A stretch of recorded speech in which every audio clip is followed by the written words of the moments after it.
All right. So thank you everyone for coming. This is going to be a debate on the evidentiary problem of evil. And we're going to start with 20-minute openings. So is there a preference between the two debaters who would like to go first? I'm going first. Okay, Yeah. I think that makes sense. All right, so go ahead. Take it away, Sonseed. And let me get streaming my screen. Can everyone see my screen okay? Mhm. Yep, we're good. It's showing. All right. So you started the clock. I'm ready to go. Right. Um, Yep. Hi, I'm Sonseed. Thank you to now officially Blackout and Chum for helping put this debate together. And thanks, Aga, for wanting to do a formal debate. A lot of people don't want to do formal debates, so this is going to be fun. Uh, Also, thank you for picking this topic because the evidential problem of evil, I think, is a very important argument.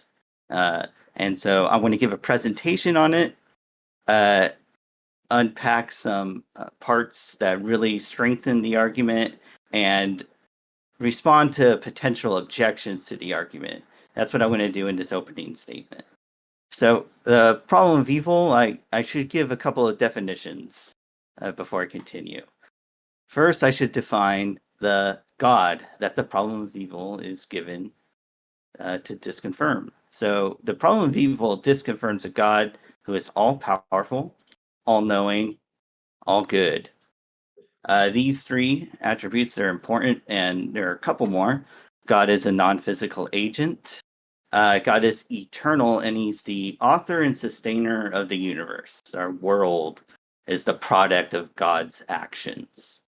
So the problem of evil is an argument against a God so defined. I'm just going to be using big G God from now on.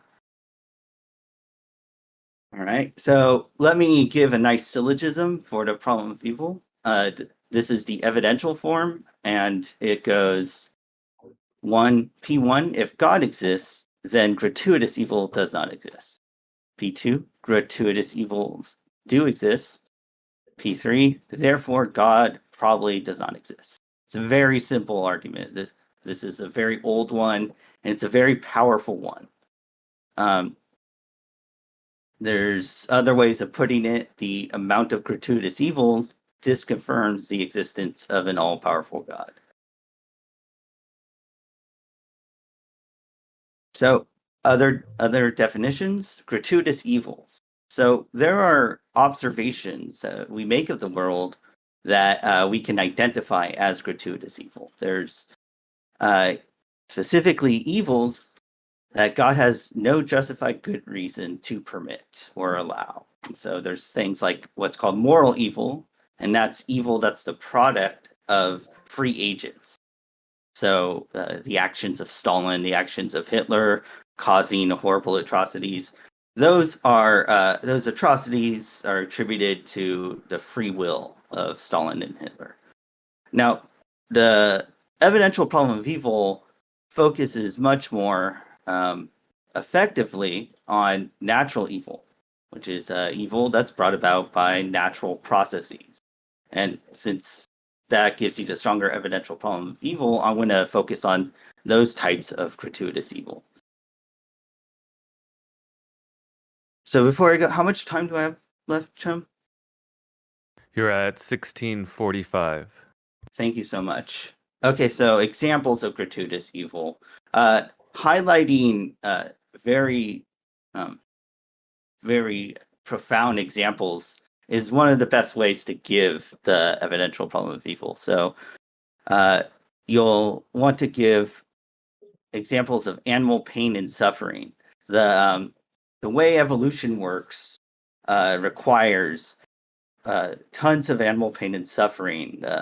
For example, I'll go back to this slide. In order to eat an adorable sea lion or seal, killer whales will chase the seal around for hours and hours until it's so tired that they can just easily pull the sea lion off of this iceberg or ice flat and eat it. There's other countless types of pain and suffering. Animals are born, die, dead to starvation, neglect, and interacting with other animals in extreme ways, like this interaction between this poor baby seal and these two benign killer whales. There's child and infant suffering, pain and suffering. Children are born with defects. There's parental neglect, and then there's other things like famine just affecting a whole society. This is a famous photo of a vulture just patiently waiting until this starving child can no longer defend itself from the vulture and other vultures coming to eat this child.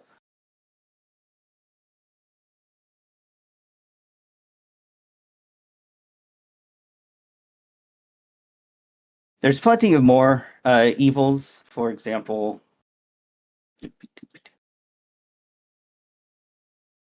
you can have evil that occur to elderly individuals. There's very famous people going through cognitive and bodily decline. The idea that we eventually die is considered a gratuitous evil. Having cancer, for example.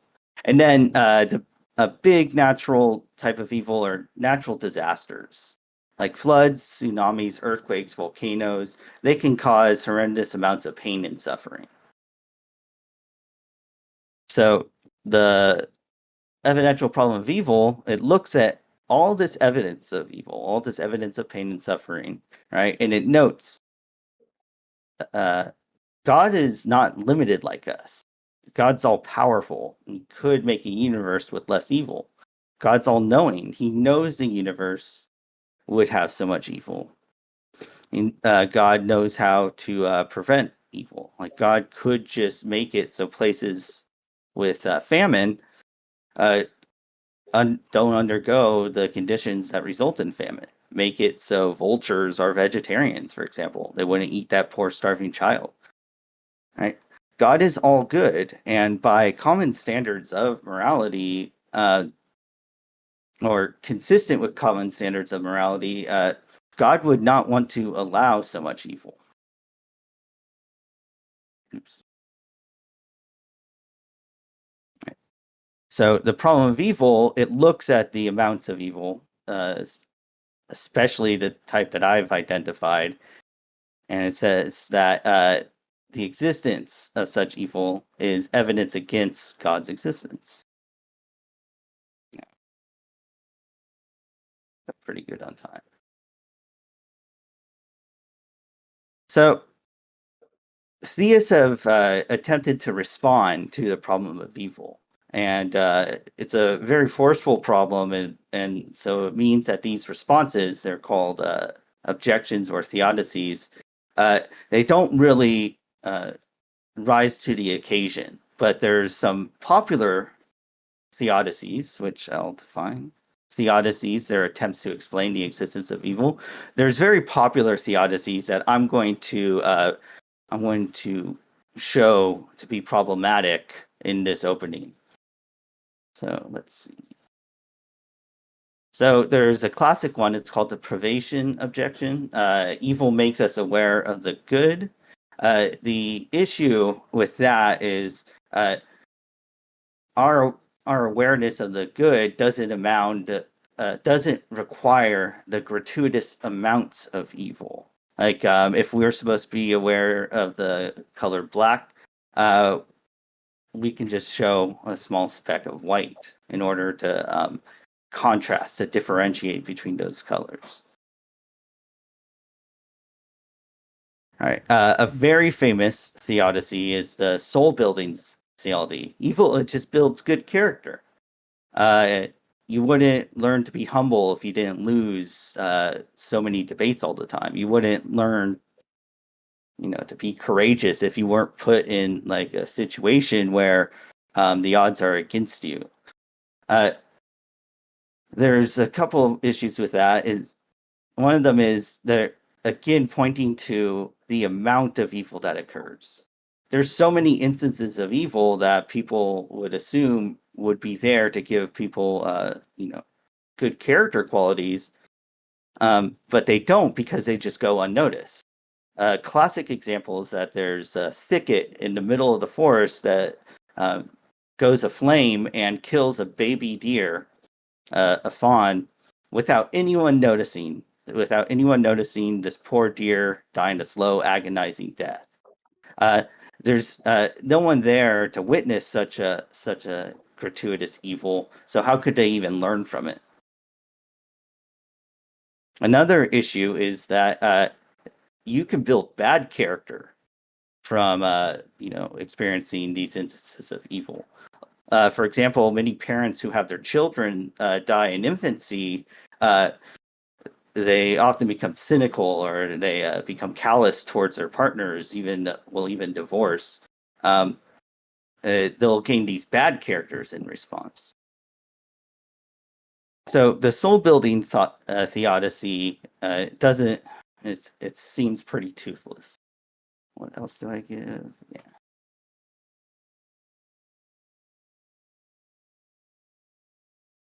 There we go. So this next one is going to be more related to how I believe Aga debates, and it's sometimes referred to as the standard objection. That is, God's goodness is different from human goodness. Things that we might consider, evil might not be considered evil by God. Now, this is an admission that the commonly understood views of morality don't consider God a good God, given the gratuitous amounts of evil, which is a problem.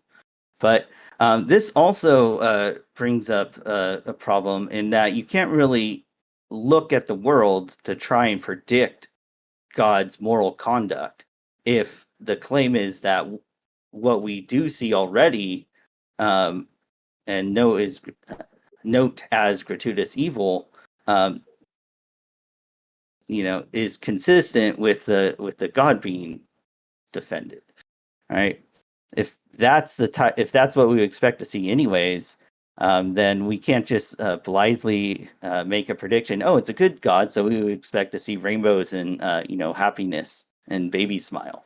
We don't see that, and so this idea that God's goodness is different from ours renders prediction from God's conduct useless.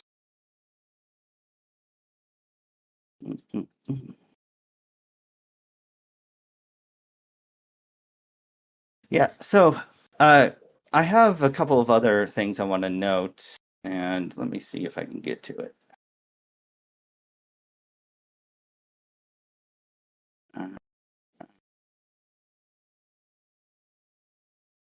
I might just save it for the other one. Here we go. We got it. So one other thing I want to preempt is this idea of skeptical theism. Skeptical theism is a view that's offered against the problem of evil.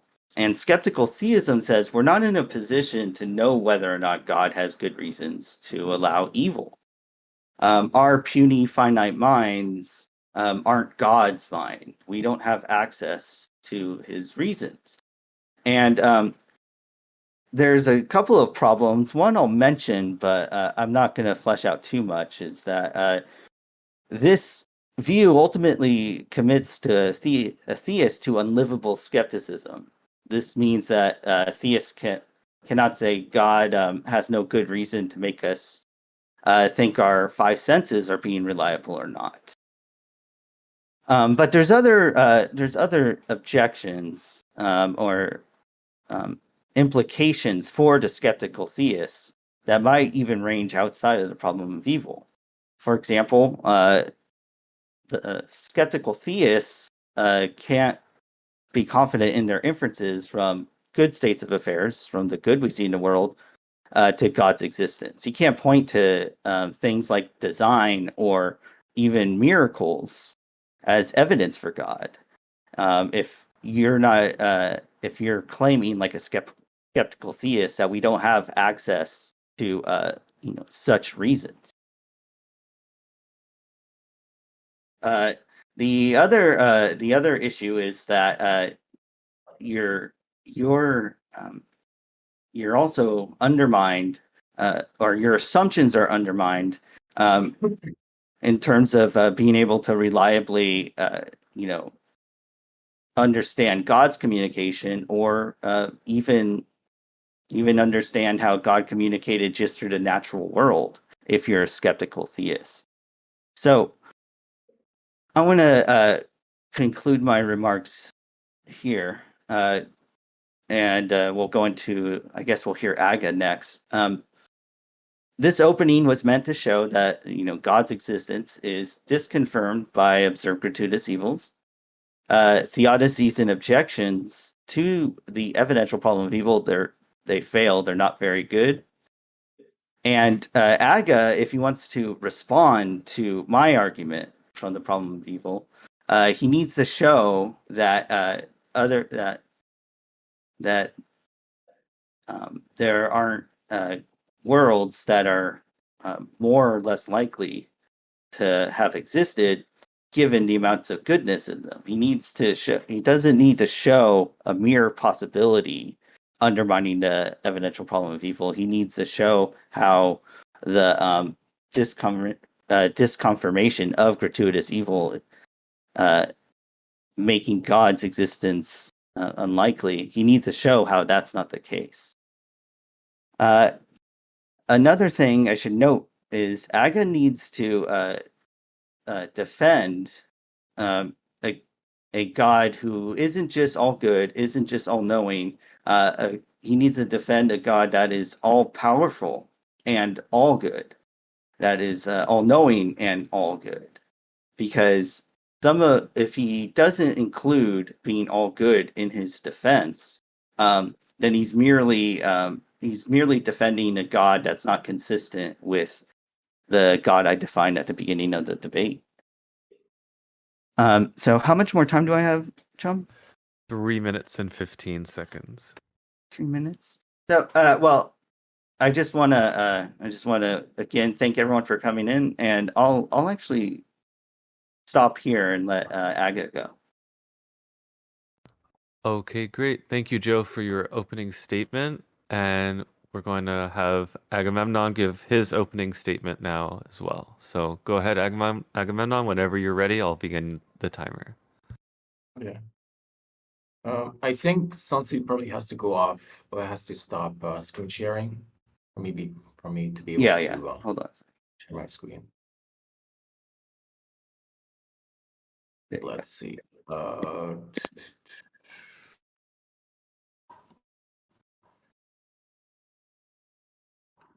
You guys see that? Yeah, I can see it. Okay. All right. Let's see.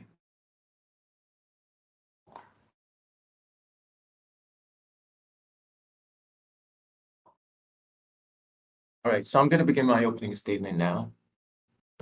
So first of all, thank you for Sonseed for accepting the debate. I've been looking forward to debate for a long time, so I really appreciate it. Thank you for people in the audience for showing up so late. So for me, the problem of evil has always been the most serious objection to Christianity, because it's definitely a challenge for theists to explain how a good God could coexist with seemingly very poignant instances of evil. But I think ultimately Christians can come up with good, cogent explanations why evil and God can coexist. And I don't think these explanations are available to atheists. And since I think atheists can't avail themselves to these good, cogent explanations, I think classical theism better predicts the existence of conscious suffering compared to atheism. And therefore, I think the existence of conscious suffering actually, as paradoxical as this may sound, actually supports classical theism over atheism. So the version of the argument from evil I'll be working with is premise 1, if an all-good and powerful God exists, he should not allow pointless evils. Premise 2, pointless evils exist. Conclusion, an all-powerful good God likely does not exist. And of course, atheists think nature is rife with examples of pointless evils. For instance, Rowe in 1979 gives the classic case of a fawn trapped under a tree, burning to death in a forest fire. But as Rowe is quick to note, this doesn't amount to proof that God doesn't exist, because for all we can tell, this event was permitted in order to prevent an even greater evil from occurring. For instance, the sounds made by the deer could have caused 100 deer to run away from the forest fire. And the same principle applies to any evil. For any evil, we can think of an even greater evil that was prevented as a result. But Rowe rejoins that our experience and knowledge of the magnitude of suffering in our world sure makes it seem like this evil is utterly pointless. In nature, evil is widespread and systemic. According to Rowe, among philosophers discussing the problem of evil, there appears to be near universal agreement that the fawn's suffering will seem pointless to most people.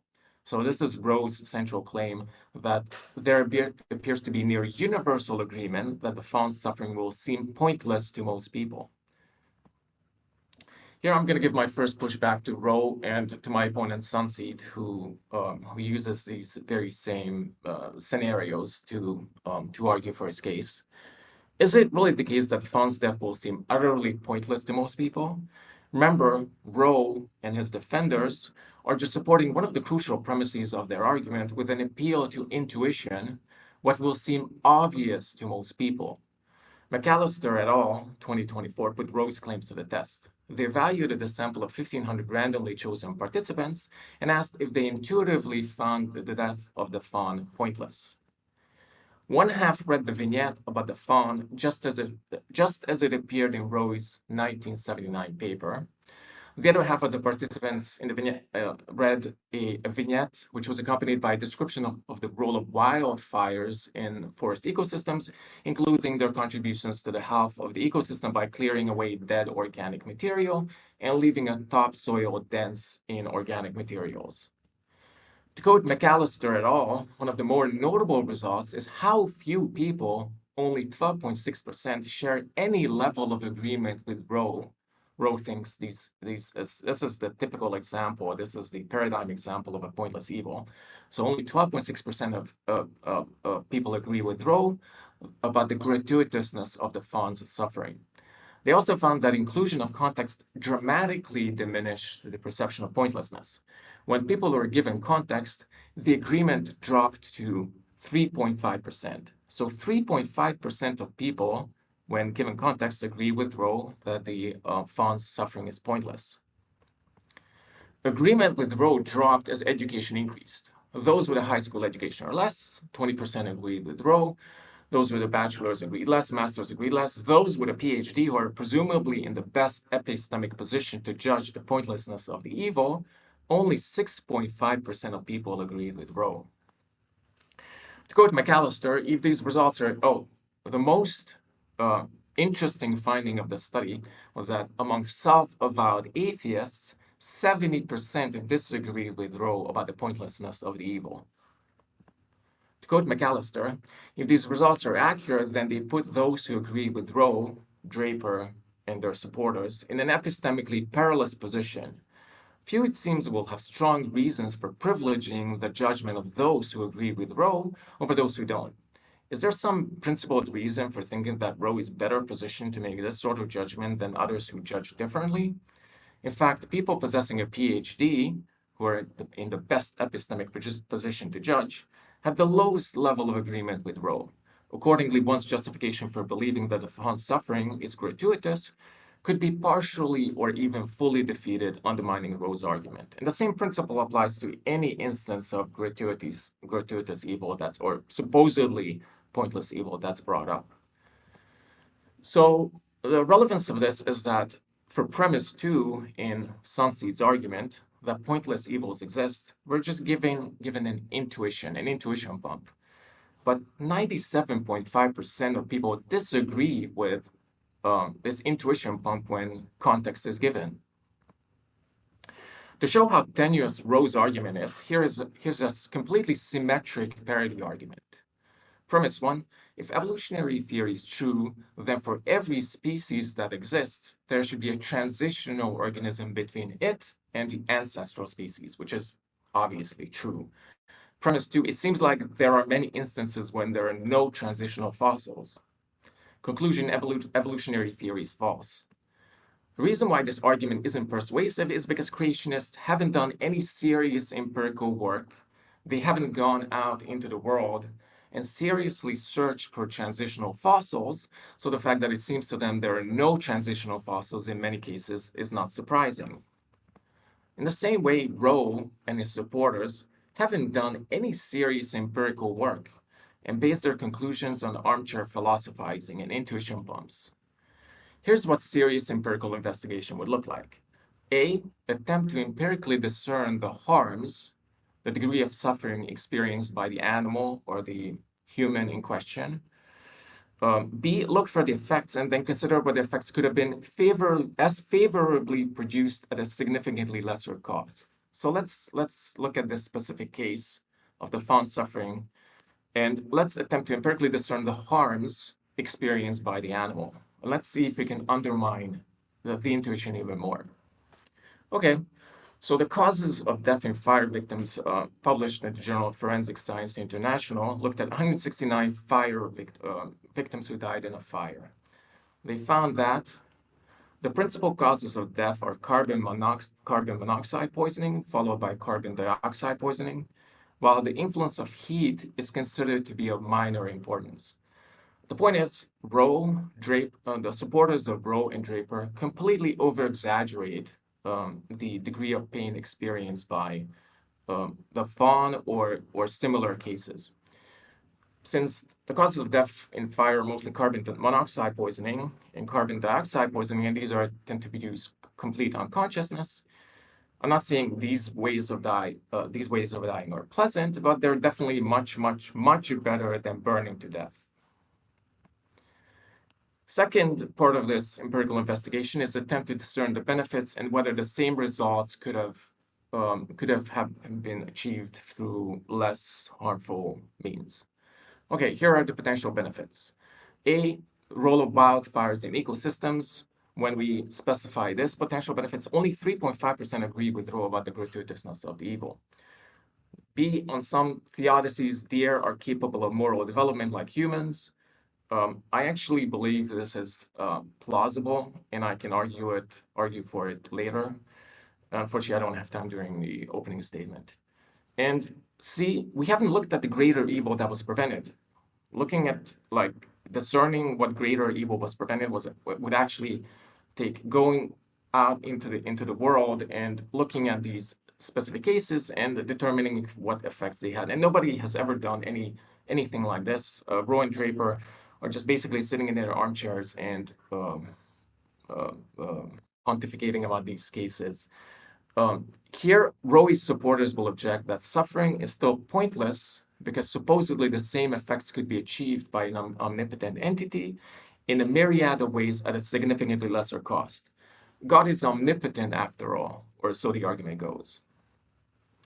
But my question is, what arguments have atheists provided that God could have accomplished the same goals in a number of different ways? God can't perform logically impossible feats, and it's plausible to think that God preventing one extra deer burning to death may have massive ramifications in other parts of the system, making this event impossible. How could preventing one deer from dying have massive ramifications?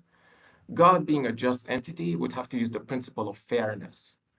If God were to prevent the death of one deer due to natural forces, he would have to suspend the laws of physics not only in one context, but surely he would have to prevent the death of other animals like, baby raccoons, mice, foxes, etc. And why prevent the death of these animals in just wildfires? Surely the same principle, because of fairness, would apply to drowning, suffocation, any other form of death.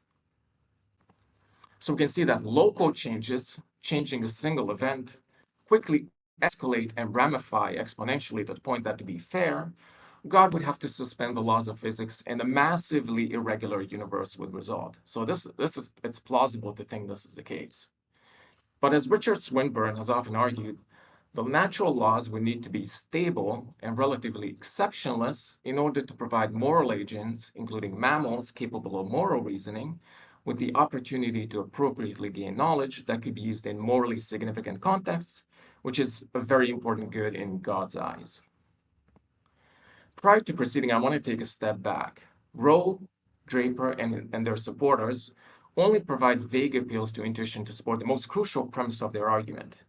For the argument to fail, one only has to adopt agnosticism about just one of its premises. Okay, so which premise should we be agnostic about? Premise 2, pointless evils exist. Why? Why should we be agnostic? Okay, only 3.5% of people agree when even minimal context is provided. No reasoning given why we should privilege those who agree with Rowe over those who don't. Because of the principle of fairness, God intervening may have massive ramifications resulting in an irregular universe with no moral agents. Even atheists have contradictory intuitions regarding this case, which I'm going to get into in a little bit. No serious empirical investigation of the case was done. When serious investigation is performed, it undermines Rowe's assumptions. For instance, the degree of pain experienced by the deer doesn't seem it seems to be substantially less than how it's presented by Rowe.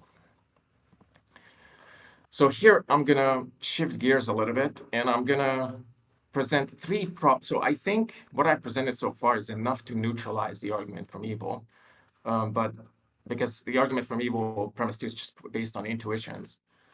But here I'm going to shift gears a little bit and talk about three problems of evil against atheism. Okay, so the contradictory intuitions. The majority of atheists endorse an intuition of existential optimism.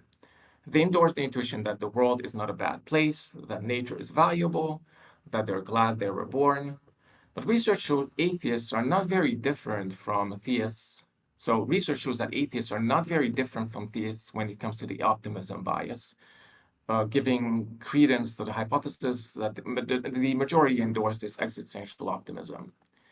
But in order to hold to premise 2 of Rowe's argument, they also believe that pointless suffering is systemic, trillions of organisms lived and died in horrendous ways, and it's built right into evolution. It's a necessary part of evolution, as my opponent said. Well, maybe he didn't say that, but he said it's a part of evolution that it produces gratuitous suffering. Not only are these contradictory intuitions that nature is overall not bad versus their systemic evil built into evolution, but we can generate an argument against atheism from it. So this is the argument from evil against atheism from Nagasawa 2024.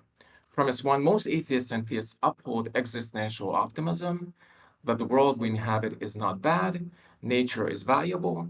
Premise 2, theists can reconcile systemic evil with existential optimism by appealing to a divine plan, an afterlife, or theodicies. Premise 3, atheists lack these metaphysical resources, so have more difficulty justifying existential optimism in the face of systemic evil. Conclusion, theists have a more robust set of tools to reconcile systemic evil with the belief that the world is overall good.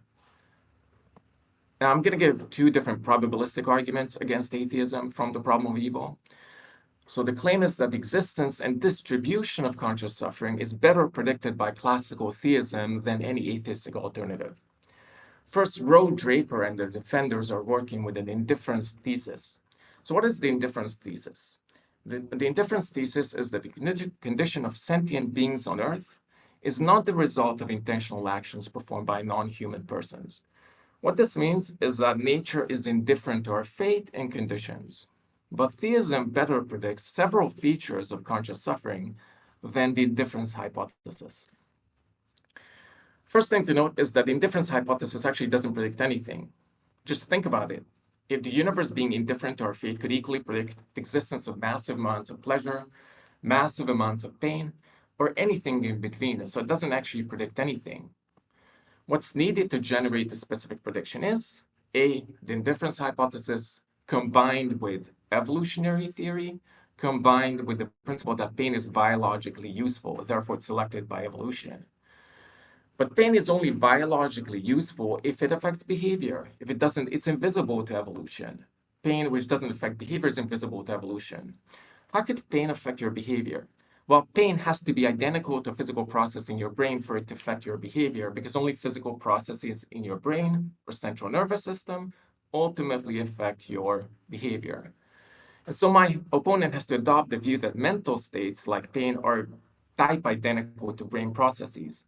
But mind-brain type identity theory is very implausible, that has fallen out of favor even among atheist philosophers of mind. Not only that, mind-brain identity theory is not empirically falsifiable. So, for instance, it makes the same predictions as its competitors, like non-reductive physicalism, a la David Chalmers. And therefore, my opponent theory contains unfalsifiable and a priori unlikely auxiliary hypotheses in order to even make any predictions. Second, theism better predicts the distribution and intensity of pain. According to the atheist philosopher Kenneth Willeford, if God was a benign creator, he could have made it such that there's some mechanism that significantly dampens pain, like a predator's teeth contains a powerful anesthetic that significantly decreases pain. So here's the what we expect on theism about the distribution of pain, regarding the distribution of pain. The expectation on theism is that there should be some mechanism to decrease severe pain and predation, according to Kenneth Willeford. And on certain theodicies, it is predicted that, so for instance, on soul-building theodicies, it is predicted that organisms who don't benefit from pain, can't develop certain virtues, should experience less pain. Because the function of pain is to increase virtue, so organisms who can't develop virtues should experience less pain. Okay, well, this is exactly what we observed. There are mechanisms to decrease severe pain and predation. First, I already went over the Fong case, in which the cause of death is carbon monoxide poisoning. Heat is of minor importance. But there are 4 different physiological mechanisms. Just interrupting to mention, you have 2 minutes left in your time. Okay, I'm gonna have to really hurry.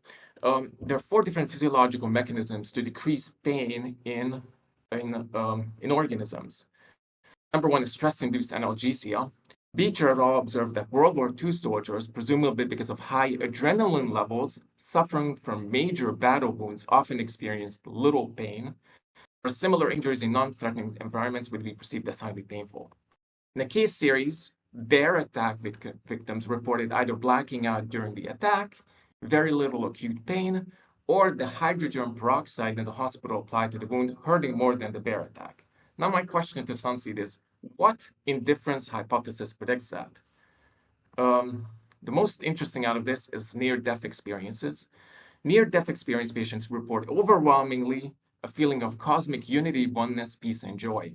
So what indifference thesis predicts that near-death organisms should report an overwhelming feeling of cosmic unity, oneness, peace, and joy? Okay, I know what theory predicts this, theism. Second one is organisms who don't benefit from pain should experience less of it, which is a prediction on soul-building theodicies. Okay, this is exactly what we observe. Humans have a psychological component to pain, so experience more pain, and have more capacity for moral development. Higher mammals like chimps have a concept of self, they pass the mirror recognition test, and also have more capacity for moral development and more capacity to experience pain. On the other end of the spectrum, invertebrates don't experience pain and don't have capacity for moral development because their peripheral nerves are not connected through a spinal cord to their central nervous system. So again, the distribution of pain as predicted by theism is confirmed by empirical data. So final takeaways. In order to neutralize the argument, I only have to adopt agnosticism about one of the premises.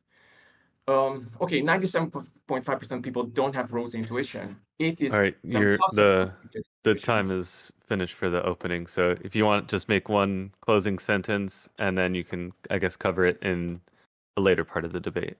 Okay, I just want to make a closing statement. You, it seems, will have strong reasons for privileging the judgment of those who agree with Roe over those who don't. Is there some reason for thinking that Roe is better positioned to make this sort of judgment than others who judge differently? No, and these people, and they haven't done any serious investigation, empirical investigation. So thank you, and I guess we'll move on to... Okay, great. I appreciate that. Thank you for your opening statement. And so now we're going to head into the 15-minute cross-examination period. So I suppose it only makes sense for Sonseed, you can go ahead and begin your 15-minute cross-examination. Well, I think. Do you want to go first and do it, Aga, or do you want me just to go ahead and do the cross? I think you should probably go first because you started with the opening statement. So Sure. I mean, I think I'm fine with that. Usually, it's actually the other way around. The person who gives a second opening statement then goes first and cross, but we can just do it this way. Mhm. Um, yeah. So I guess I have a couple of questions that Just are clear. can I just interrupt for a second? I can't see your video. Are you trying to Oh, hold on. I'll go stream? and stream. Yeah. You probably can't see my video because I'm on. Well, you have to stop. You have to. Oh, I have to stop streaming. Okay. Yeah. Sorry. Is that right?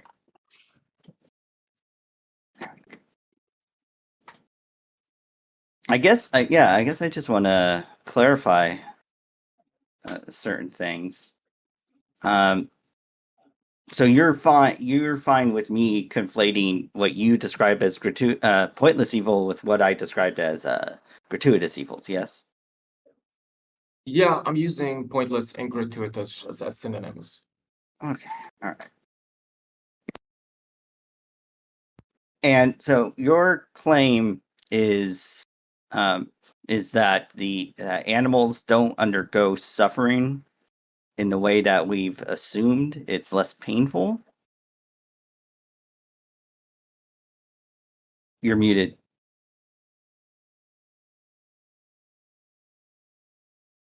Am I audible? Yes. Okay, yes, that's part of my claim. I think Roe hasn't done any serious empirical investigation about how much pain these animals experience.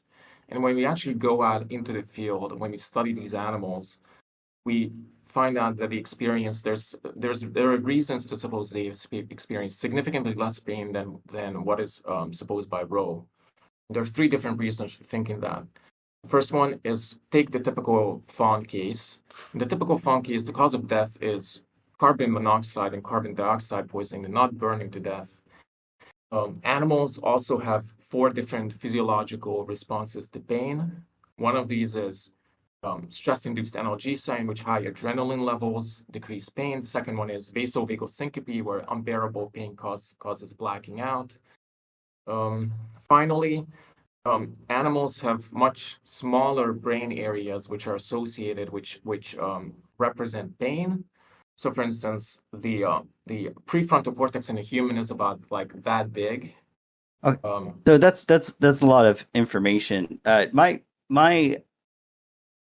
concern can be, I guess, unpacked in this question. These individuals were asked about a single instance of pain and suffering, but what if they were asked an additional question that this same type of event, this same instance of pain and suffering, has happened millions of times and has happened to countless baby deer, even baby animals. And those circumstances are the same, where there's no one there to learn any good virtues, any good character, due to their knowing about the death of the fawn. What if they were asked if it's been happening for millions of years to millions of animals? Okay. Well, I would say whether it's been happening to millions of animals versus one animal is only semi-relevant here, because when you say it happened to millions of animals, it's not like one single animal experienced all that pain.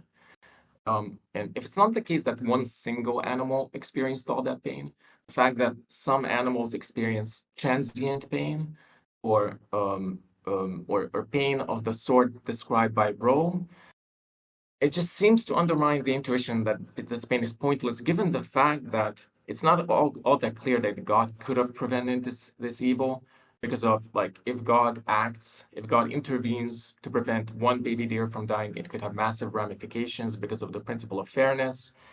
So the fact that multiple, like trillions of animals have died this way, it seems to me, okay, that's that's an important fact to know, but no single animal has experienced the pain experienced by trillions of animals, it's distributed among animals.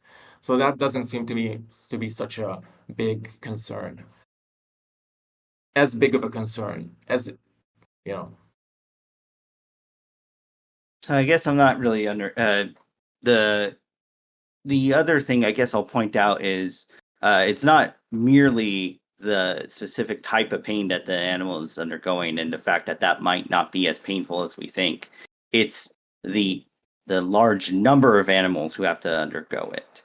And the example also it doesn't merely focus on the undergoing of pain. It focuses on the fact that it's not even noticed by individuals. Oh, I get it. Okay. So So the fact that it's not noticed by individuals, again, is not.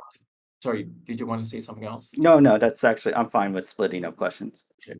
So the fact that it's not noticed by individuals is again not so relevant in this case because first, it's not clear to me that God could have prevented such a case because you know the principle of fairness could lead to massive ramifications if God systematically intervenes. And as a result, an irregular universe develops with no laws in which moral agents don't develop. Second, on my view, higher mammals are moral agents, not to the same degree that humans are, but they are moral agents. So even if nobody sees these events, it's still plausible to think that there's some sort of benefit from it. That they might, you know, on soul building theodicies, they might develop certain virtues because of the suffering. And like, if I can just explain why I think animals are moral agents. Hold on. Let me, I'm going to stop you there. The thing is, you said plausible, right? Not probable, correct? Yeah. All right. So you know that the evidential argument is asking like what's more likely, what's more probable, correct? Regarding what? Given the amounts of evil described, it's much more likely that God doesn't exist. So you're dealing with something that's probable, not merely like other types of other things like possibility or plausibility, if you could define that. Well, plausibility, as I'm using it, is just I think it's probable that animals are moral agents. So that's what I meant. Some higher mammals are moral agents. That's what I meant, and I can give you the reasons why I think that. But in terms of the argument from evil, yes, of course, it's a probabilistic argument. Okay, so if you are the issue with pointing out that it's irrelevant whether or not the animal suffering goes unnoticed is that it undermines the soul building theodicy. The soul building theodicy says that these characters are built into individuals given their experience with the pain and suffering. But if you if you dismiss all of this pain and suffering, that's like saying that's like saying there's a gratuitous amount of it needed for soul building, right? If it goes unnoticed, why is it happening at all? I'm saying there's no logical incompatibility between it being unnoticed and the organism developing certain virtues because of it, because it could be useful to the organism itself. So, so the fact that it goes unnoticed doesn't clash with the theodicy that I brought up. Second, there's a different theodicy that you haven't addressed, which is the fact that maybe God couldn't even have prevented this deer from dying because systematically intervening is gonna cause the whole system to be massively irregular. So, because it's the evidential problem of evil, I'll ask: is that a higher? How likely is that to be the correct answer? That God has some other. God can't change the world to allow, for example, just one less deer suffering, especially if that deer is not even noticed by people who can, gain virtues from experiencing that deer suffering. do you mean independently plausible aside from my theory? Independently, I I don't know. I don't know how probable it is. It doesn't seem like it's highly unlikely to me, and it doesn't seem like it's very likely to me. I'm agnostic about it. Um, on my theory, though, it is the case that God just can't intervene systematically because it results in a massively irregular universe. So, but what I wanted to say is that I just need to adopt the view that it's not very unlikely in order to neutralize this argument against my theodicy. Because as soon as I say it's not very unlikely, then it could be the case that God just can't intervene. And what's the argument that that's not the case? Like you're the one who's arguing that this shows atheism is true. So I think you need to provide the evidence that this is not the case. So strictly speaking, I'm not doing atheism versus theism. I'm giving the evidential problem of evil as an argument against theism. If I were to give something to support my theism, I would give my atheism, I would give other arguments as well. So let's just focus on the evidential problem of evil here.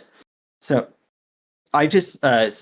you mentioned the hypothesis of indifference.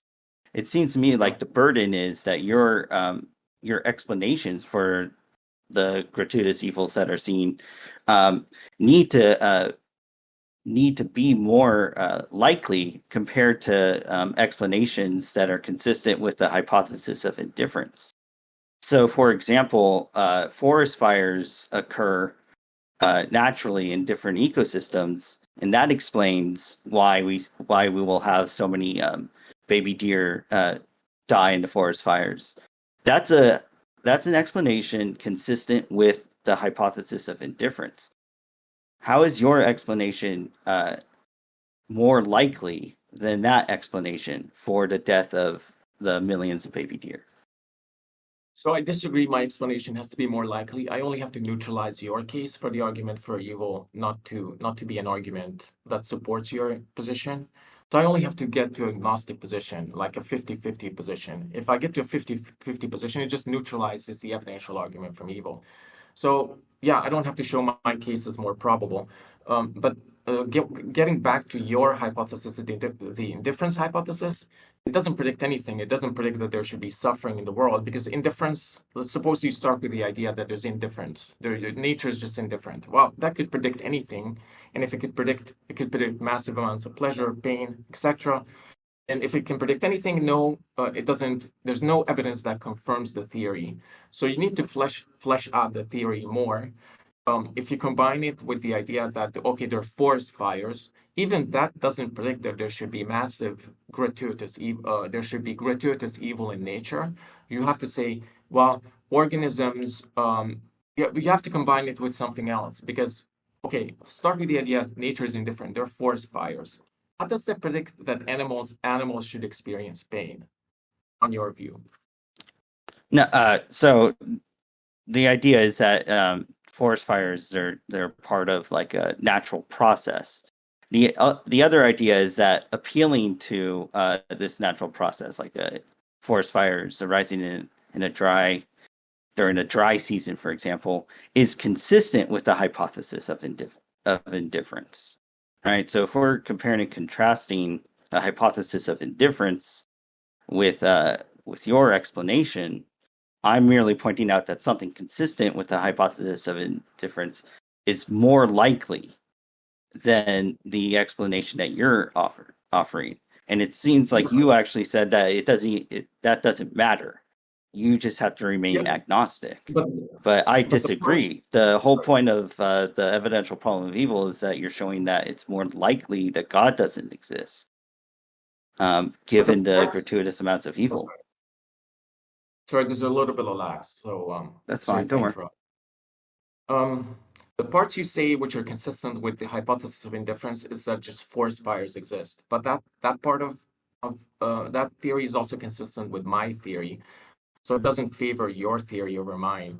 I'm saying start with the hypothesis of indifference, that nature is indifferent, add there are forest fires. Even that doesn't predict that there should be conscious suffering, because from the hypothesis of indifference and the forest fires, you can't deduce that there's going to be consciousness in the universe. So you have to add some extra auxiliary hypotheses.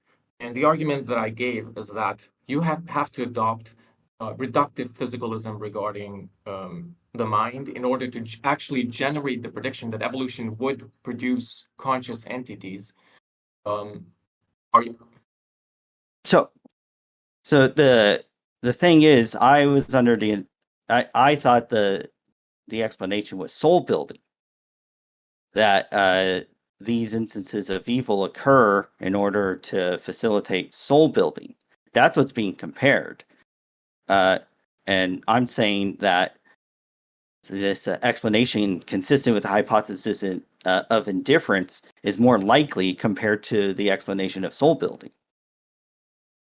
Now, do you think It's that not more well, but it's not more Go likely on. because the only way it generates predictions is if you adopt physicalism, type identity theory, specifically about like mental states. You have to say mental states are identical to physical processes in the brain, and that's a very implausible thesis that's been rejected by most contemporary philosophers of mind. So it's not more likely, and also it's unfalsifiable, and it's a priori unlikely. And compare that to my soul-building theodicy. Okay, my soul-building theodicy is, how is it a priori unlikely? And okay, it's unfalsifiable, just like yours. So on that, like, we're even. And the only thing I have to do to neutralize your argument is to get things like, say, like to argue that we're on par. Both theories are on par, are identical regarding their likelihood. Okay, that's the end of the Sonseed's 15-minute cross. Do you all want to continue off on this point for Ag's 15-minute, or no, you can do but whatever with his. that is the phase that we'll be entering into. So go ahead, Agamemnon. Okay, yeah, we can continue on this point. Do you think this is like sort of relevant? Do you think animals are in pain? As in, like, do you think rats, foxes, bears, and octopi are in pain? They experience pain? Do you think it's plausible to think that? Yes. Do you think, like, these animals have radically different central nervous systems compared to humans? Like, science has shown that they have radically different central nervous systems, right? Yeah. Okay, so then you think pain is multiply realizable in many different types of brains, right? Yeah, sure. Animals experience pain differently from humans, definitely. Okay, so if pain is multiply realizable, it's not reducible to any specific brain state, right? Sure. Okay, so do you think then pain is causally effective via being a particular or being a type? So maybe that's a little bit unclear. Do you think if pain is multiply realizable, okay, do you think particulars are causally effective, or do you think, do you think tokens are causally effective, or do you think types are causally effective? So the distinction between type and token, I'm not really. You would have to unpack that. I've only remembered the terms and its associated with philosophy of mind. I know it's a lot of philosophical lingo. Do you think a particular neurochemical event in the brain is causally effective? So this is chemicals in the brain causing behavior. Is that what you're feeling to? Yeah, I think chemicals in the brain can cause behavior. Okay, so if you think chemicals in the brain cause behavior, but pain is a type, which is multiply realizable, how do you think pain actually affects your behavior? And the relevance of this question is, if pain doesn't affect your behavior, there's no way evolution could select for it. And if evolution doesn't, there's no reason why evolution would select pain. Since it's not causally effective, it doesn't affect your behavior, and evolution only affects your behavior. And if evolution doesn't select for pain, then how does your theory predict that there should be conscious suffering in the world? So the problem of evil just notes that there's gratuitous amounts of conscious suffering. You can pick whichever theory you think concludes that. It sounds like you're giving an argument against something like evolutionary theory, which isn't a position that's needed to give the evidential problem of evil. Okay, but your theory that there's indifference in the world and there are forest fires, does that predict that there should be pain? Is it equally consistent with being no pain? How does your theory generate any predictions? You have to combine it with a theory that consciousness emerges at some point in organisms, and specifically pain emerges as a result of some process, and pain is then as a response to forest fires, right? So it makes this prediction that forest fires will cause not just pain, it will cause the death of animals. And not just pain, it's pain and suffering. The death of the animal can have blowback, other types of suffering, like the parents suffer, for example. It can also instead of causing like I'm sorry. Can you have pain without consciousness? I don't think so. The thing about it is. How does your sorry, theory predict that there should be conscious entities? How does your theory predict that that evolution should select for conscious entities? If it can't predict that evolution or some indifferent phenomenon selects for conscious entities, it can predict that evolution should select for pain or that there should be pain. So your theory doesn't predict anything. Which theory? The indifference hypothesis combined with the idea that there are forest fires. It's just things that explain the forest fires that are consistent with the indifference hypothesis. Right, it's consistent with it, but it's also consistent with my hypothesis. There are forest fires. It's also consistent with my hypothesis. The question is, does it generate predictions? So I don't think it's consistent. Okay. Well, I don't think it's consistent with your hypothesis, given what you said. That there are forest fires, obviously, is consistent with my hypothesis, but I'm going to move on to the next one. Well, the hypothesis is that the reasons why forest fires occur and cause countless animal deaths is so people can, gain good characters, right? But that last part isn't a part of the explanation that's been described, or the explanations that are given under the hypothesis of indifference. So they're distinct from your explanation. Yeah. Of course, the hypothesis of indifference is not consistent with my hypothesis. What's consistent with my hypothesis is there are forest fires, and that part of it. So I'm going to move on to the next question. Are you basing the idea that there are pointless evils on intuition, or do you have an inference for it? In part, intuition, yeah. In terms of inferences, I'm sorry? Why should we privilege your intuitions over the vast majority of people who disagree? Well, you shouldn't. That's why it's only in part. Okay, so what inference do you have for it? So the inference is that given the attributes of God, we would expect to see certain things about the world. We don't see those things about the world. That disconfirms God's existence. Those things are the gratuitous amounts of evil, all the pain and suffering that we see, and not merely just feeling pain. The idea of suffering comes in. It's not merely just that they feel less pain compared to humans, for example. It's that they undergo extended amounts of suffering. It's also that there's so many that undergo extended amounts of suffering, and they've been doing so for millions of years. Okay, that seems to me to be an appeal to intuition. So people don't share your intuition 97.5%. So the inference you've given me is just the argument from evil, but I'm asking for supportive premise too. Do you have any inference for the supportive premise too? It seems you don't. It seems you only have the appeal to intuition that we should just blithely accept that there are unquestionably accept that there are gratuitous evils?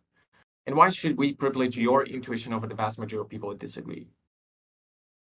So I give the reasons why they're gratuitous after I establish that premise, and after I establish a bunch of different gratuitous evils. I did give empirical evidence. For example, humans go through cognitive decline. For example, animals suffer painful deaths due to just the fact that carnivores will eat them. For example, infants can be born with defects and die horrible deaths. Those are all I empirical. Those things accept all of happen all the time. I think you're missing the crucial question. I accept all of that. The question is, why is that pointless? Why is it gratuitous? Okay. That's the first question. Second question, have you or anybody you're aware of investigated these actual instances of evil in any systematic way? Look for the effects and then consider what effects could have been favorably produced at a significantly lesser cost. Have you or anybody done such serious empirical work? Well, I haven't. No. As anybody you're aware of? No. How can you so confidently assert these evils are pointless? Well, again, the idea is you think about the attributes of the god that the argument is against, and given those attributes, these evils seem gratuitous.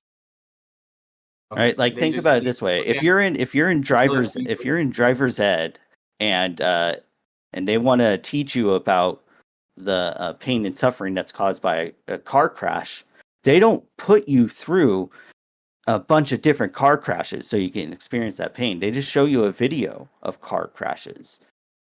A god with the attributes of being all-knowing, all-powerful could just show us instances of gratuitous pain and suffering rather than having it actually occur for hundreds of millions of years to countless animals. Right? Do you think though that to experience pain firsthand is a much better demonstration of the of like the consequences, the abject consequences of certain human acts or certain human decisions? Maybe my question is not clear. Do you think learning firsthand the consequences of something is much better than somebody showing it to you through like a video or something like that? I don't think it's either or. I think it depends on what's occurring. There are some things that, if you experience it yourself, will probably give you a more profound effect. But generally, do you think experiencing firsthand is like more persuasive, better? Well, let's use my example in driver's ed.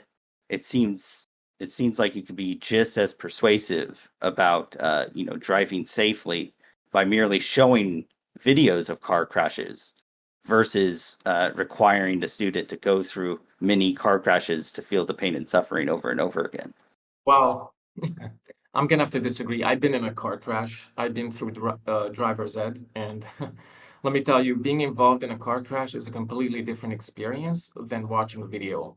After being in a car crash, it wasn't even a serious crash. Basically, somebody ran into the back of my car, and and my airbag went off, like a couple of broken glasses, whatever.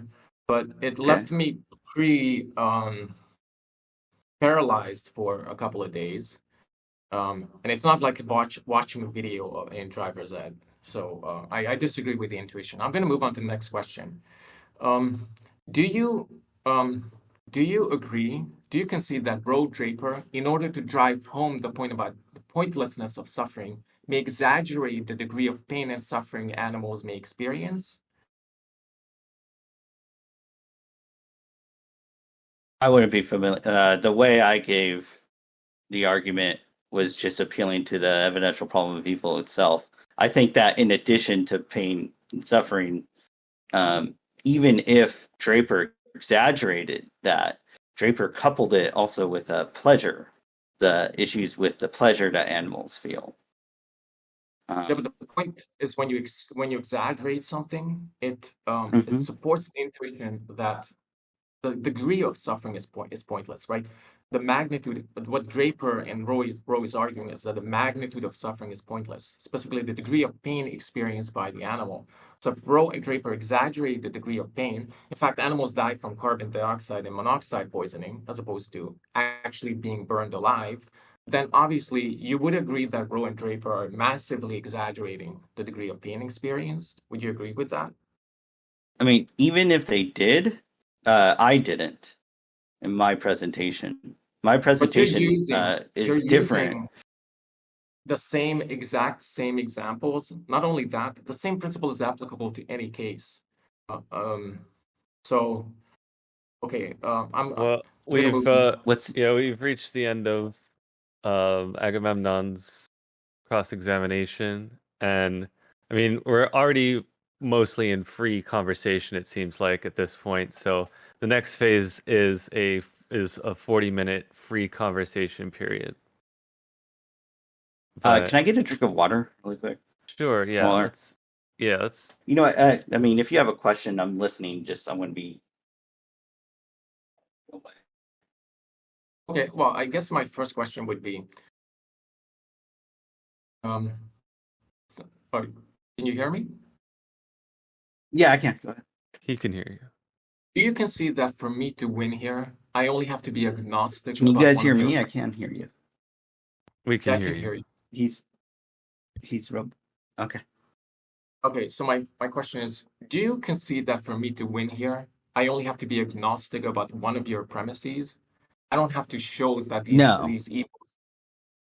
Okay, how come? Because if I'm agnostic about one of your premises, then the whole argument doesn't go through. So I have to accept the, each of your the premises for the likely. conclusion to follow. So my thing is that given God's attributes, to support such a God, you would have to counter it with something that's more likely than what's being put forward in my argument. So Well, agnosticism isn't I don't. enough. You have to show, for example, that the gratuitous amounts of pain and suffering we see in the animal kingdom is better explained by the soul building theodicy. But I showed how that it's clearly not.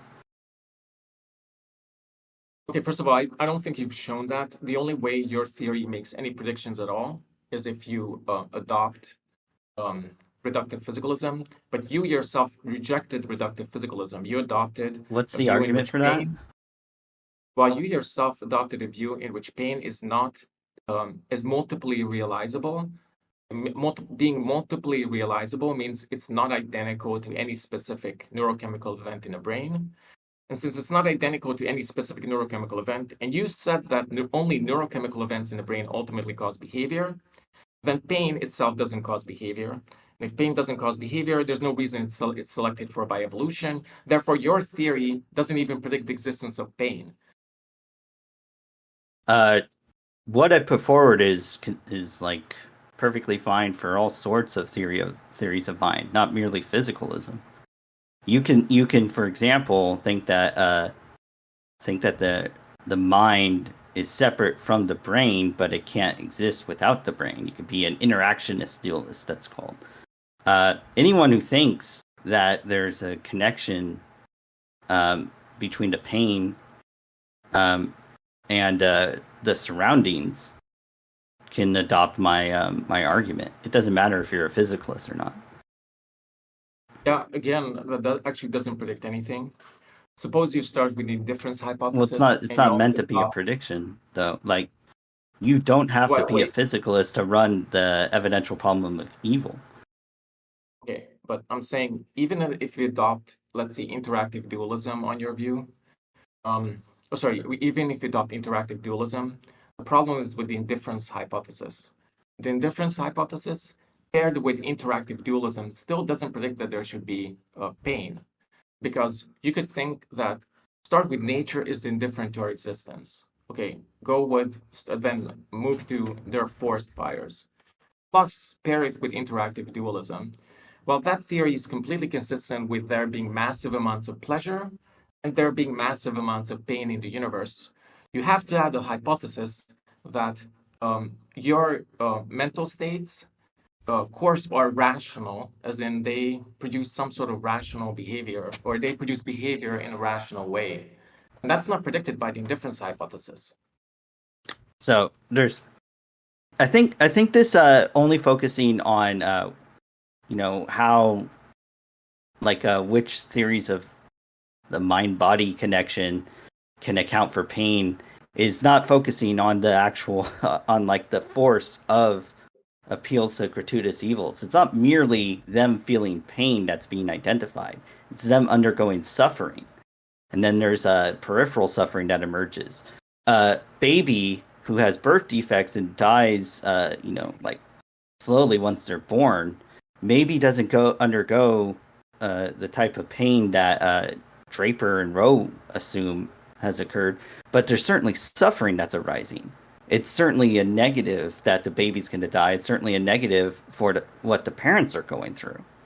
So it's not merely whether or not pain states can be understood under physicalism. It's all this other suffering that arises. That's gratuitous, and that seems to make the God of theism unlikely.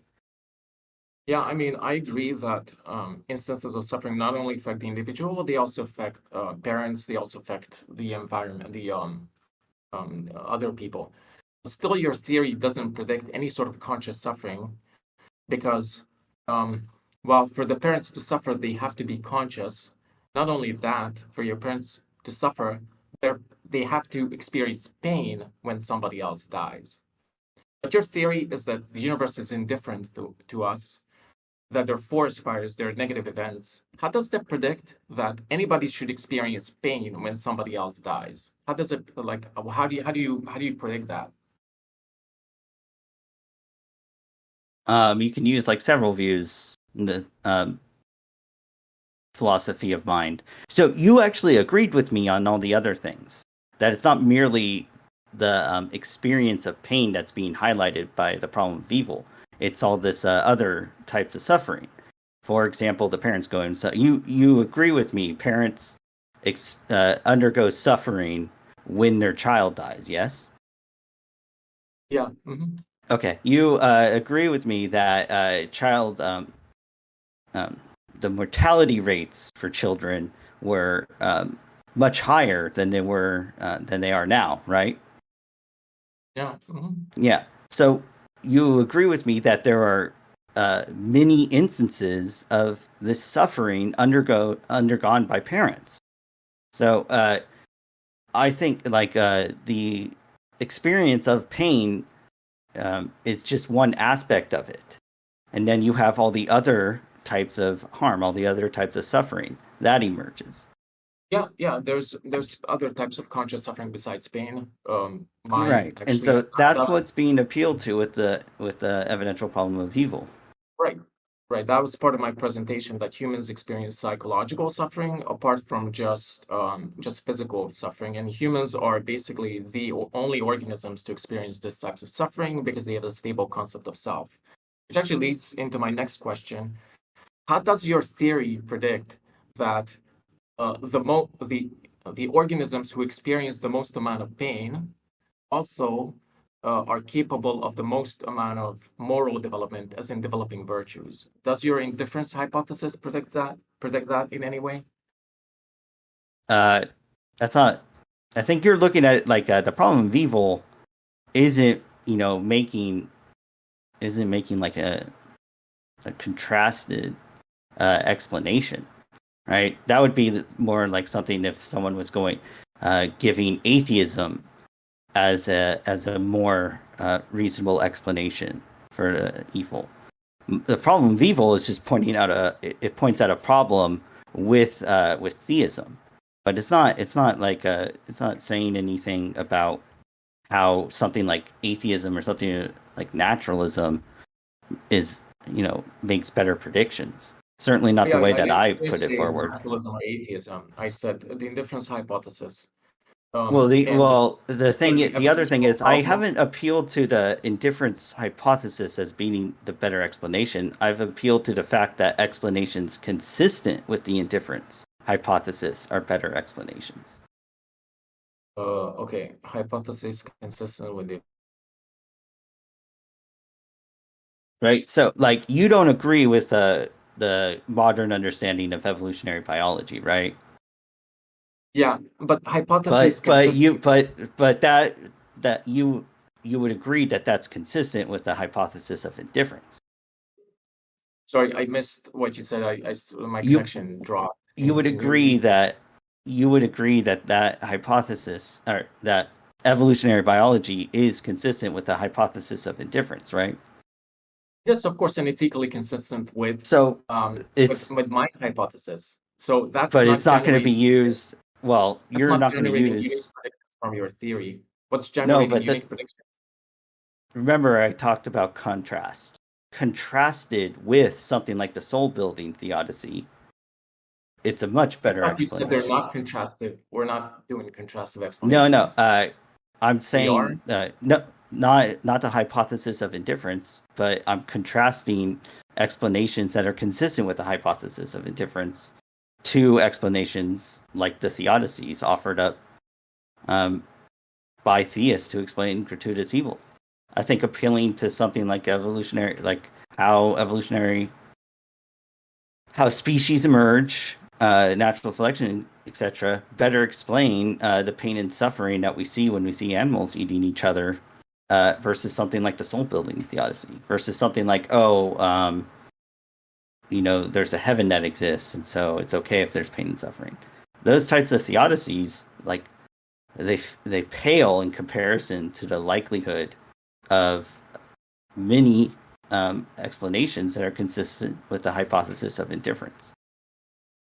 Well, I mean, I disagree. I think we're contrasting two theories here. The first one is the indifference hypothesis paired with evolutionary theory, paired with whatever you want to add on to it. The second theory is theism, paired with evolutionary theory, paired with their forest fires, there are certain events. And we're trying to see which theory makes better predictions. Um, That would be right if you included soul building, and that's where the deal breaker is, right? okay, It's I more include soul my. building. I'm I'm sorry. saying that theory actually makes, I'm including soul building, and I'm saying that Well, theory then I makes. think it's unlikely. Like, to explain that, how can, for example, how can you learn, new virtues, um, if you aren't even aware of the pain and suffering of certain animals? But I already responded Right. to that point. On my view, um, there are certain mammals which are moral agents, and they like it doesn't have to even if the suffering is unwitnessed by others, it doesn't mean it's pointless because it still could lead to their development, their moral development. And the reason why I think some animals are moral agents, this is a controversial point, but the reason why I think this is based on their behavior and based on their brain structures. So, for instance, some mammals have brain structures which are similar to humans, such as the ventromedial prefrontal cortex, which is activated in humans when they think about moral scenarios like the trolley problem. Some of these same brain structures are conserved in mammals. And also, their behavior is consistent with them being moral agents. Sometimes they act in cooperative, altruistic ways. That's why I think they're moral agents. Even if the event is unwitnessed by other people, it could still have value to that person because it could lead to moral development. Well, well, there's one point where we agree. That does sound like it's very controversial. It also, like, in the examples I Wow. gave, like, parents having their child die, uh, if you think it's going to build character, you would say, builds compassion in them. Are you saying that the same type of thing can occur when, I don't know, a chimpanzee sees their infant die? The chimpanzee gains compassion from that type of suffering?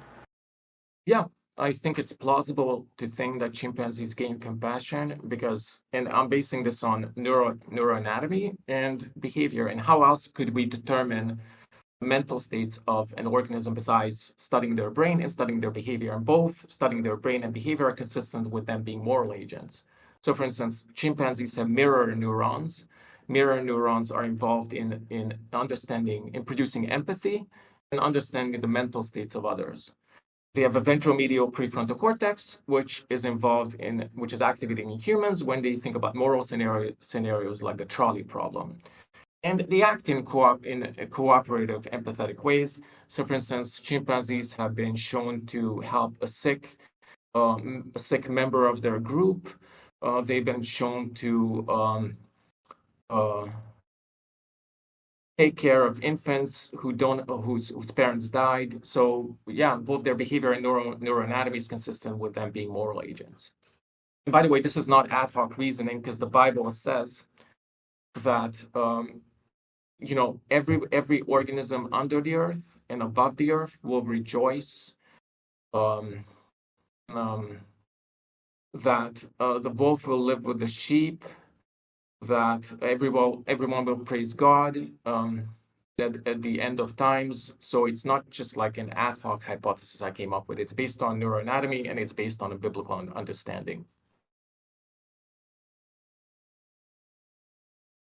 Yeah, I mean, you've been appealing to science all night. I don't think the science will agree that the myriad of emotions that arise and like different characteristics that arise from human parents suffering, are at all like at all the same from like a chimpanzee whose infant dies, from a cow who has an infant die, from a whale, from a sea lion, like a sea lion in the image I posted. There's complex behavior, but to say that that's evidence of moral behavior, you're in a minority on that. Well, by the way, can you see my video? Hold on a second. Let me refresh.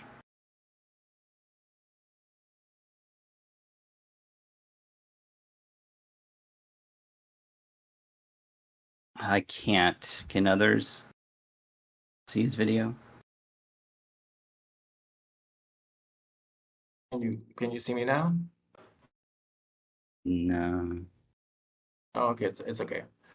I'll just continue the rest without without video. So, first of all, what's the evidence that's I'm in the minority regarding this? Second, you haven't disputed any of the scientific evidence that I brought up. Third, I'm not saying chimpanzees are moral agents to the same degree as humans are. Could be the case that they're not moral agents to the same degree. But they do possess certain traits of empathetic behavior. They possess empathetic behavior. They cooperate. They take care of their sick. Elephants have been seen to bury their dead. And they possess neuroanatomical structures, which are cognate neuroanatomical structures, which are involved in moral or ethical information processing in humans. So that's the evidence that these certain animals are moral agents.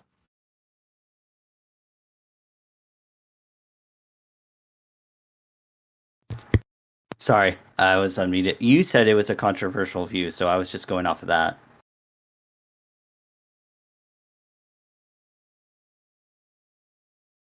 I mean, already noting it's a controversial view is it's just another way of saying it's not as likely, as other explanations for the same events. Other explanations for the same events that are consistent with a hypothesis of indifference. And earlier you said that what were you about to say actually? Yeah, when I said it's a controversial view, what I meant is there are bound to be people who disagree.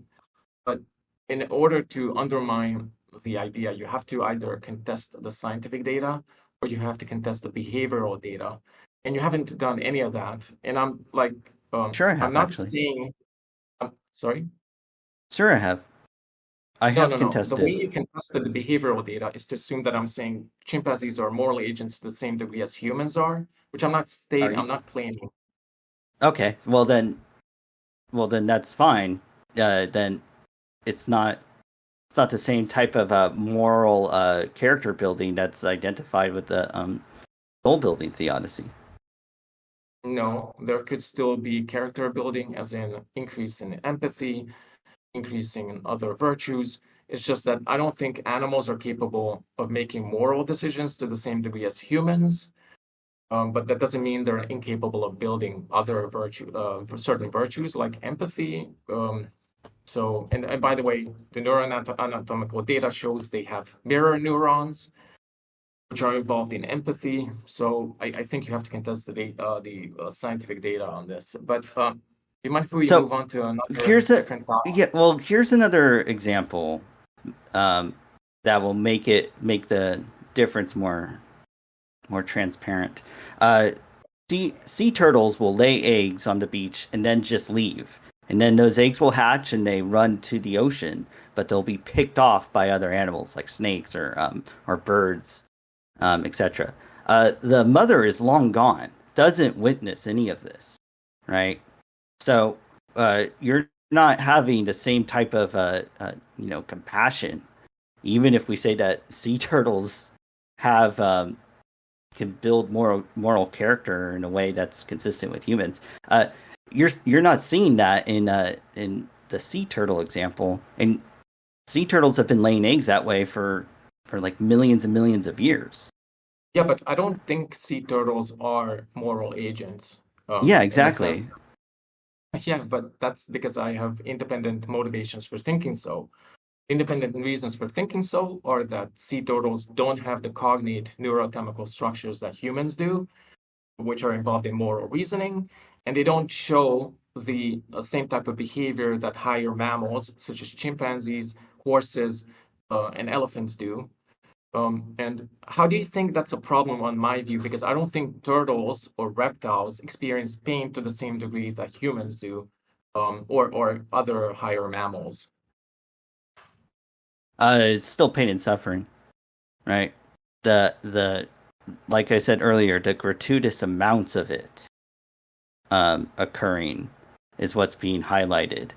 The other Yeah, thing but you're is just basing that on what's being asked is how is this explained, for example, by the soul building theodicy, which it sounds like you agree with me. It's not explained by the soul building theodicy. So you're not showing that we're less likely to see that type of pain and suffering given theism by using the soul building theodicy as a consequence.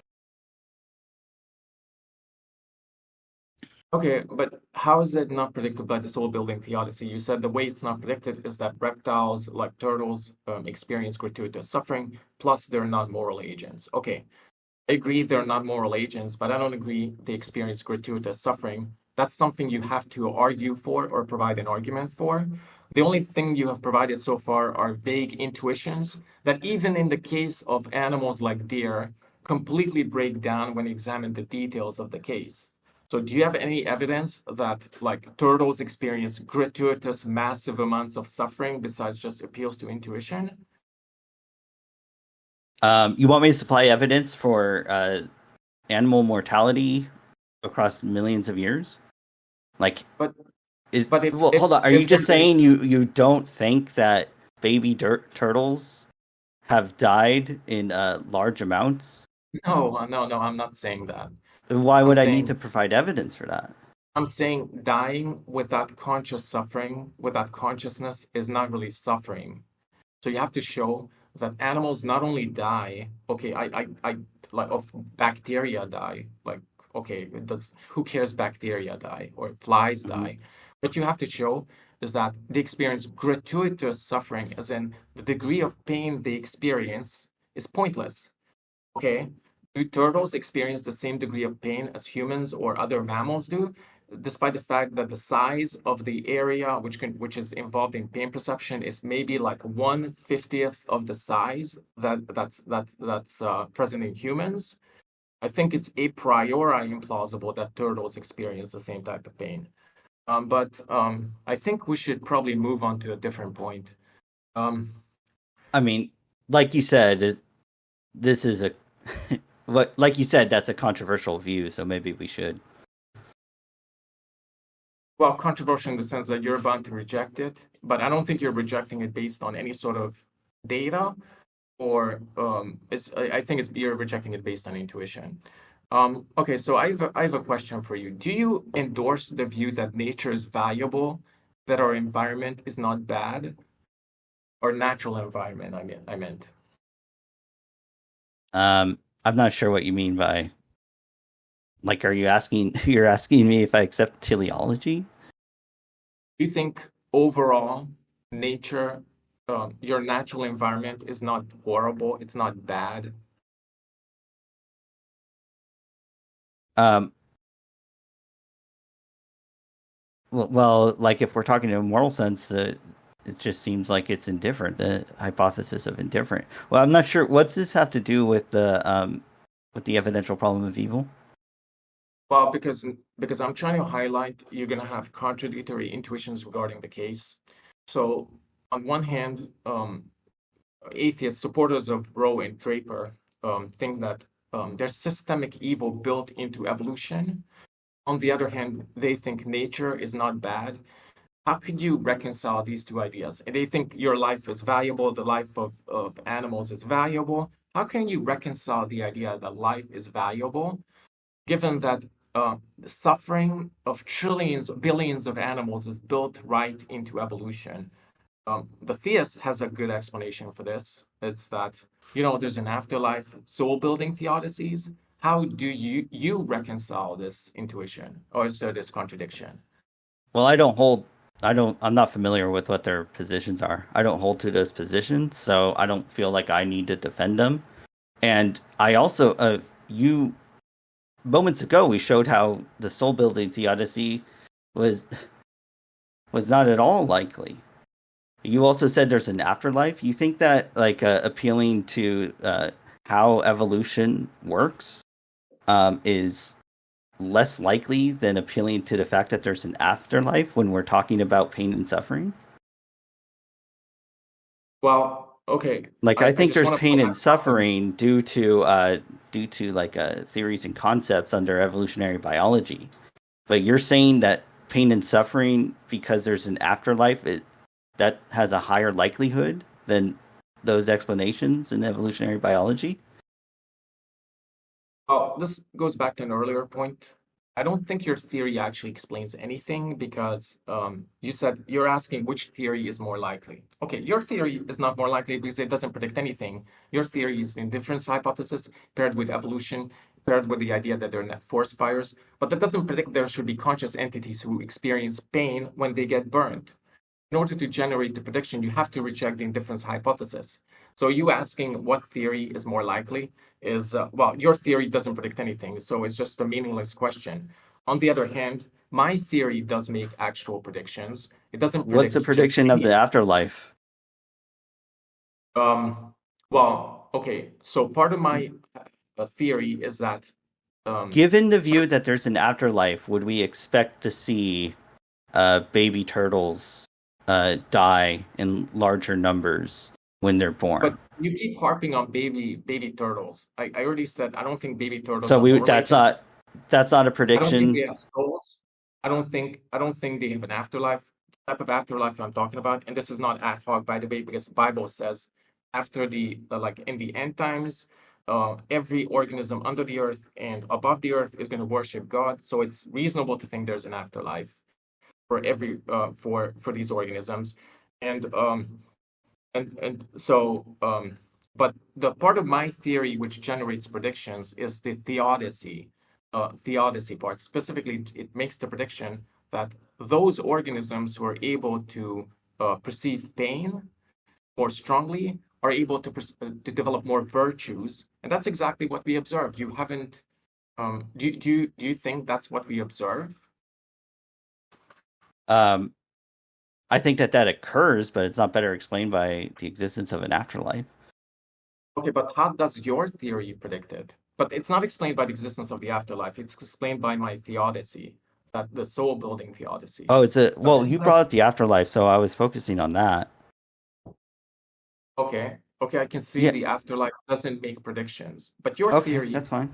is equally unfalsifiable because because like okay, anyway, so how does your theory predict that there should be correlation between certain virtues, the ability to develop certain virtues, and the ability to experience pain? No, so the argument is against a theodicy given by theists. And so you can assume whatever, I can even take how you think the correlation works and say, given that correlation, the soul building theodicy is not more likely compared to other explanations for why pain and suffering arises. Like for parents to, like saying that it's more likely the case that tsunamis occur, killing thousands of people, so that people watching it on the news learn compassion. Saying that is like much less likely than appealing to arguments about continental drift, appealing to like arguments in the natural sciences. Those are much more likely than saying, "Oh well, those people needed to die so others can, build good character." But I think we've been over this point a couple of times already. When you say your theory, which is continental drift, explains it better, it doesn't explain it because the idea that there's continental drift plus the indifference hypothesis doesn't predict there should be consciousness. If it doesn't predict there should be consciousness, it doesn't predict that there should be pain or continental drift should produce pain. And no matter what theory you pair the indifference thesis with, it equally predicts massive amounts of pleasure, pain, or anything in between. So nothing can really confirm it. So continental drift predicts that there will be shifts in the tectonic plates on the world that cause things like tsunamis, earthquakes, etc. And as a consequence, populations of humans who live near those natural disasters will probably die, right? And so I'm saying that the explanation for why we see such death, the thousands of people dying in tsunamis, for example, is due to theories baked into geology, and that those are much more likely than someone saying, "Oh, the reason why we see all these people die is because other people need to become more virtuous." Does continental drift predict that there should be conscious entities? It just predicts that if there are conscious entities, if humans are conscious entities, they die in large numbers due to things like volcanism, earthquakes, and tsunamis. Yeah, right. So it predicts that if humans are conscious entities, but from the indifference hypothesis, you can't predict that humans are going to be conscious entities, and from the idea that there's continental drift, you can't predict that there should be conscious entities. You have to pair it with the idea that conscious entities exist in the first place. And even that doesn't predict that humans should experience pain when somebody dies. You have to pair it with a hypothesis that rational cognitive faculties are favored. So the rational response to dying is pain, and that's favored over pleasure.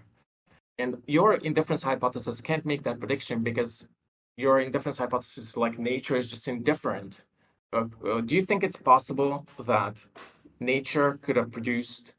And by the way, the other reason why your hypothesis doesn't predict anything is because you think mental states are not even reducible to brain states.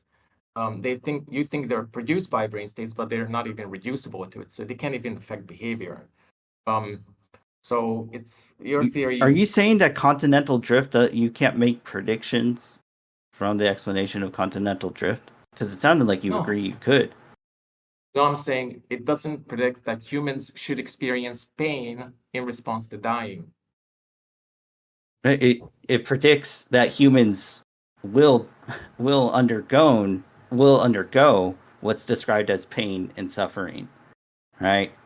It doesn't have to be a theory about the connection between the mind and the body. Multiple theories in the philosophy of mind are perfectly consistent with continental drift.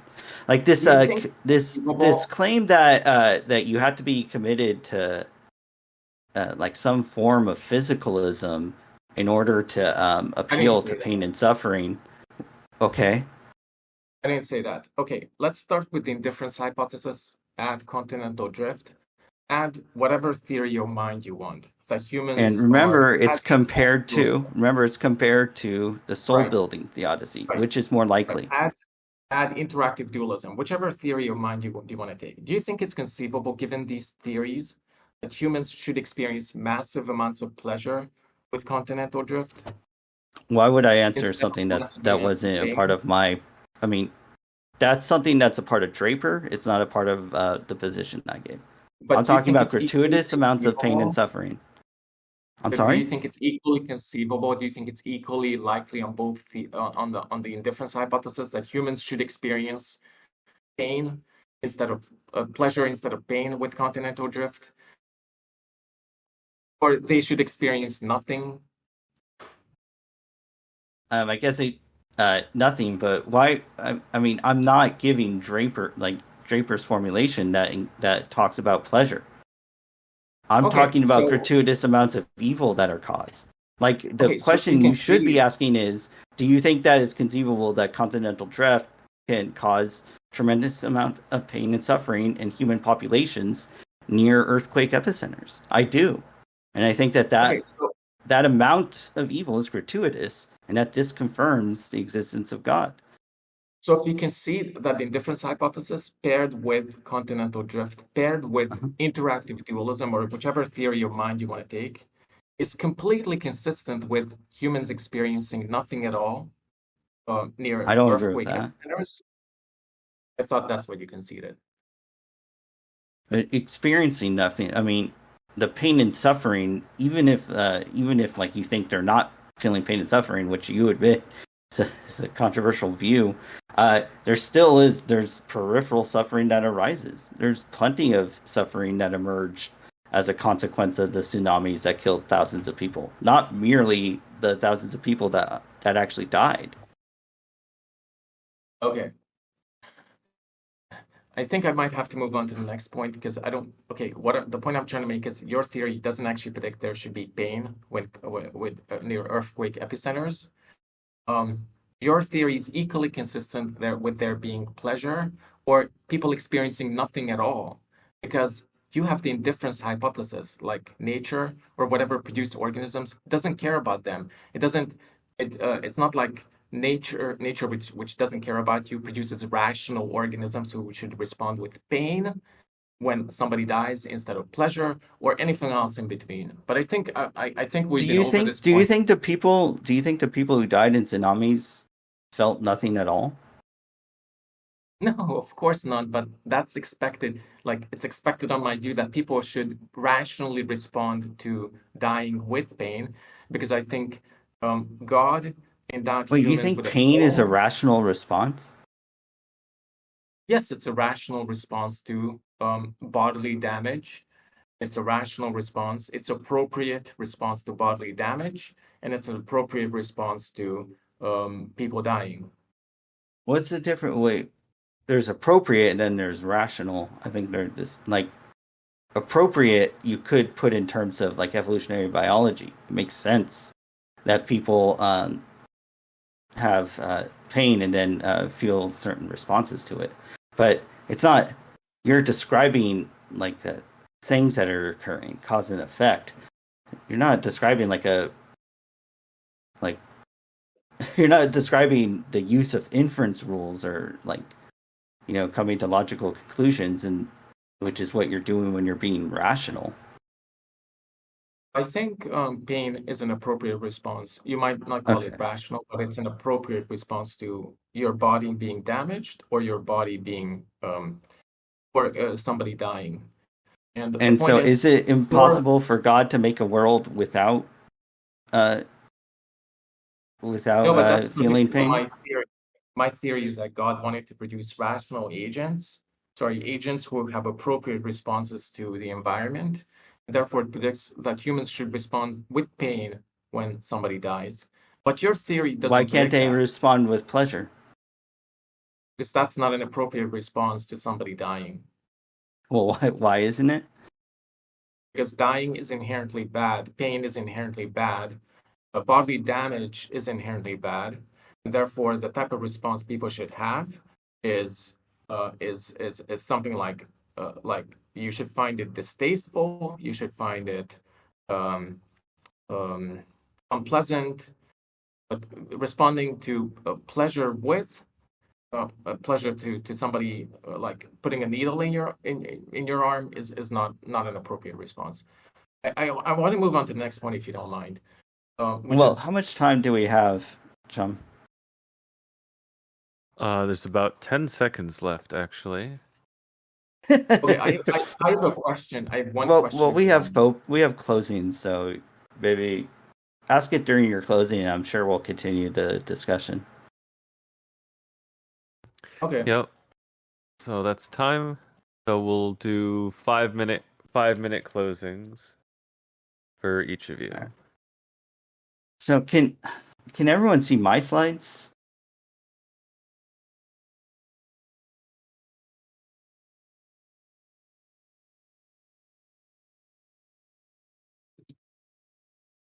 Yep. Thank you, Chum.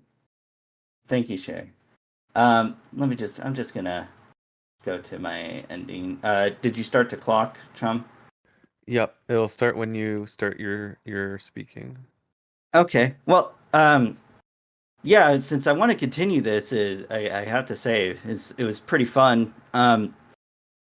So the whole point of this discussion was the evidential problem of evil, and the evidential problem of evil, like you see on my slide, I'll make myself smaller. Hey, is God's existence is disconfirmed by observed gratuitous evil, and there are theodicies and objections to the evidential problem of evil, but as we've seen throughout this debate, these theodicies and objections are unlikely compared to other explanations that are consistent with something like the hypothesis of indifference. It even seems like there were a lot of concessions. At the very end, it was noted that dying is inherently bad. So even if animals don't undergo pain in the same way that humans undergo, the fact that so many have died over hundreds of millions of years, countless animals too, that's gratuitous evil. That's evidence against God's existence. So even quibbling about whether or not the type of pain animals feel versus what humans feel, quibbling about what theory of mind is the best one to make sense of experience of pain doesn't matter, because we get all the gratuitous evil anyways from the inherent negative fact of death. So I believe that this point was kind of reiterated again and again and again. Remember, what I was saying wasn't some sort of case for naturalism. Isn't a case that requires something like reductionist physicalism to be true. The evidential problem of evil just notes that the attributes of God are inconsistent with our observation of gratuitous evil. That is, all powerful, all good, all knowing, all good. If God has these attributes, then this God doesn't make sense in light of all the gratuitous evils. And so this is one of the most powerful arguments against something like theism. Certainly something like Christian theism, which was appealed to during the cross-examination, too. Well, again, thanks everyone for showing up. I hope my presentation was easy to see, and yeah, I guess I'll cede my time. All right, thank you, Sonseed, for your closing, and Agamemnon, you have 5 minutes for your closing. So first of all, thank you for my debate opponent for accepting the debate. The first thing I wanted to highlight is what it takes for me to win and for the argument from evil to fail. I just have to be agnostic about one of the premises. And which premise should I be agnostic about? Clearly the idea that there are pointless evils. Well, I just don't share the intuition that there are pointless evils. And Sonseed has done nothing all night, all day, or whatever, to give an inference or give an argument why there are pointless evils. He just appealed to intuitions. I have opposite intuitions. I have the intuition to the opposite, that life is valuable, that nature is overall good, that bad events can often lead to good outcomes. For instance, research shows that children of Holocaust survivors are more empathetic, they're more pro-social, that people affected by war are more likely to be altruistic, that people having major health issues are more likely to donate to charities. And 97.5% of people share my intuitions. They disagree with Roe about the pointlessness of the fawn's suffering, which is supposed to be the most potent instance of suffering atheists can come up with. Furthermore, there are good reasons that because of the principle of fairness, God would have to produce a massively irregular universe if he was to systematically intervene. And my opponent Sonseed didn't address that argument. Or maybe God created a world where we learn what damage we can do and how and why we must depend on God, how valuable human beings or animals are, and we can freely decide to exercise the virtues of justice, humility, and compassion and empathy. And such a world involves suffering. In any case, my opponent has given me no good reason to move away from the agnostic position and hasn't done his due diligence in seeking out all the relevant evidence regarding the cases which he calls pointless suffering. So, for instance, Roe and his defenders think that the deer burns to death, when actual studies show that the heat is a minor factor during death in fire victims. What causes death in fire victims is mostly carbon dioxide and carbon monoxide poisoning. And when we look at the specifics of these cases, they undermine the intuition that the case he's trying to make. And he hasn't given any reasons why we should privilege his intuitions over the vast majority of people who disagree. And by the way, just because I admit that that dying is inherently evil doesn't mean I have to concede it's a pointless evil. Just to respond to that point. So thank you, and thank you, Sonseed, and thank you for the audience for being here. Great. Thank you for your closing, and thank you to our debaters. GG, everyone. All right.